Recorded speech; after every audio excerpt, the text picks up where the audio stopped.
Good morning dear students business studies में हमारा chapter चल रहा था बिजनेस सर्विसेज, जिसमें हम अब तक बैंकिंग सर्विस और इंश्योरेंस सर्विस को हम डिस्कस कर चुके थे। इंश्योरेंस में हमने life insurance, fire insurance, marine insurance पर डिस्कशन कर लिया था। आज हम एक नई सर्विस यानी कम्युनिकेशन सर्विस पर देखते हैं कि ये क्या है। Communication services are helpful to the business for establishing links with the outside world, supplier, customer, competitors etcetera. Students, अगर हम कम्युनिकेशन की बात करें तो बिजनेस में ये कम्युनिकेशन सर्विस का स्ट्रांग होना बहुत इंपॉर्टेंट है, क्योंकि अपॉर्चुनिटीज प्रॉपर कम्युनिकेशन से ही मिलती हैं। अगर कम्युनिकेशन अच्छा नहीं है तो अपॉर्चुनिटीज यानी बिजनेस अपॉर्चुनिटीज किसी भी बिजनेसमैन के हाथ से निकल जाएंगी। और अगर किसी भी बिजनेसमैन को फर्स्ट मूवर एडवांटेज चाहिए, यानी किसी काम को जो सबसे पहले करके इतने प्रॉफिट अर्न कर ले, तो अगर कुछ इस तरह का करना है तो उसको अपनी कम्युनिकेशन सर्विस को स्ट्रॉन्ग करना पड़ेगा। ये बहुत जरूरी है, ठीक है। तो कोई भी बिजनेसमैन को अपनी कम्युनिकेशन सर्विस को स्ट्रॉन्ग करना होगा, ठीक है, क्योंकि सप्लायर्स, कस्टमर और कंपटीटर्स, इन सब के साथ कनेक्ट होना जरूरी है। क्योंकि अब तो जो बिजनेस हो रहा है वो किसी एक लोकेलिटी के लिए नहीं हो रहा है या किसी एक कंट्री के लिए नहीं हो रहा है, अभी तो वर्ल्ड वाइड बिजनेस होता है। यानी कि एक्सपोर्ट पर ज्यादा जोर दिया जाता है, इंटरनेशनल बिजनेस पर ज्यादा जोर दिया जाता है। ग्लोबलाइजेशन का जमाना है, ग्लोबल बिजनेस स्ट्रांग हो रहा है। तो एक बिजनेसमैन को अपनी कम्युनिकेशन सर्विस को स्ट्रांग करना बहुत जरूरी है। Business does not exist in isolation, it has to communicate with others for transmission of the ideas and information। कोई भी बिजनेस आइसोलेशन में नहीं चल सकता कि आप सोचें कि नहीं मैं बस अपने बिजनेस तक ही सीमित रहूं। नहीं, अभी अपने आइडियाज को, अपनी इंफॉर्मेशन को लोग दूसरे लोगों तक पहुंचाते हैं। आपने देखा होगा कि एक बिजनेसमैन अपनी बात को कहने के लिए, अपनी कस्टमर्स तक पहुंचाने के लिए पंपलेट्स का सहारा लेता है, प्रिंट मीडिया, मास मीडिया का सहारा लेता है। यानी कि ये सर्विसेज को उसे उसमें इन पर पकड़ बनानी होगी और इनको यूज करना होगा। The communication service need to be very efficient, accurate and fast for them to the effective. In this fast moving and competitive world, it is essential to have advanced technology for quick access or exchange of information.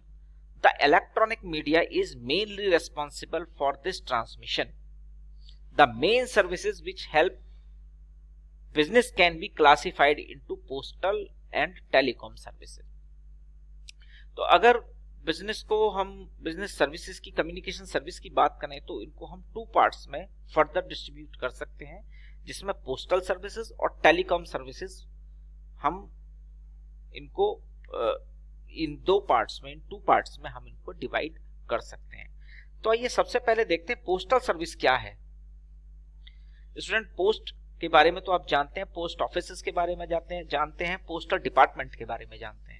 तो आइए थोड़ा सा और detail में इन चीजों को देखते हैं। Indian post and telegraph department provides various postal services across India. Indian post department बहुत सारी तरह की सर्विसेज है जो इंडिया में सर्विस प्रोवाइड करते हैं ये डिपार्टमेंट। अब क्योंकि फिर वही बात के क्योंकि कंपटीशन का जमाना है, तो पोस्टल डिपार्टमेंट भी banking service and other allied services देनी पोस्टल डिपार्टमेंट ने भी शुरू कर दी है। For providing these services to the whole country, it has been divided into 24 postal circles.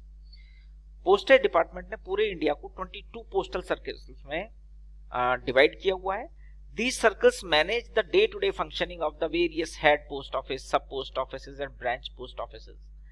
Through their regional and divisional level arrangements, The various facilities provided by the postal department are broadly categorized into financial facility, mail facility, ठीक है, जिसकी हम अभी बात कर रहे थे, and other services. देखते हैं वो क्या है।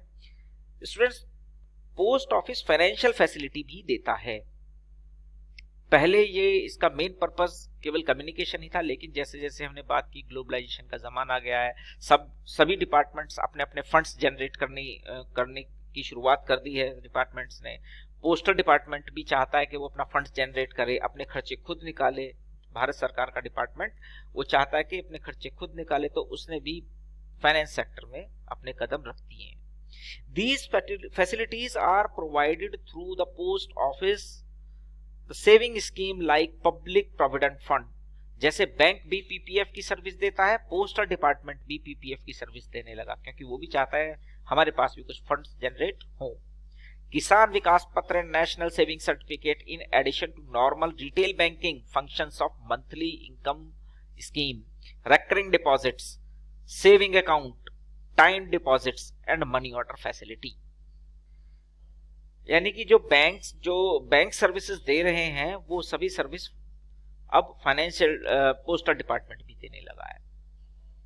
तो जिसमें किसान विकास पत्र हैं, इंदिरा विकास पत्र हुए, या बैंकिंग फंक्शंस जो मंथली जैसे कि आपका बिल पेमेंट करना है, इलेक्ट्रिसिटी बिल पेमेंट करना, इस तरह की सर्विसेज यानी एलाइड सर्विसेज भी पोस्टल डिपार्टमेंट देने लगा है। बात करते हैं मेल फैसिलिटीज की। Mail services consist of parcel facilities, that transmission of article from the place to another, registration facility to provide security of the transmitted articles and insurance facility to provide insurance cover for all risk in the course of transmission by post. कोई भी parcel है, जितने भी सरकारी department हैं या private organisations हैं, ये सबसे ज्यादा पोस्टेज डिपार्टमेंट पे भरोसा करते हैं, क्योंकि ये पार्सल्स को इंश्योर्ड करा करके वो उस जगह तक पहुंचा देते हैं और बड़ी सेफ्टी के साथ पहुंचाते हैं। क्योंकि सरकारी डिपार्टमेंट है तो इनकी भी जिम्मेदारी है, उनको जिम्मेदारी का एहसास है, इसलिए वो सर्विस को बहुत अच्छे से देते हैं।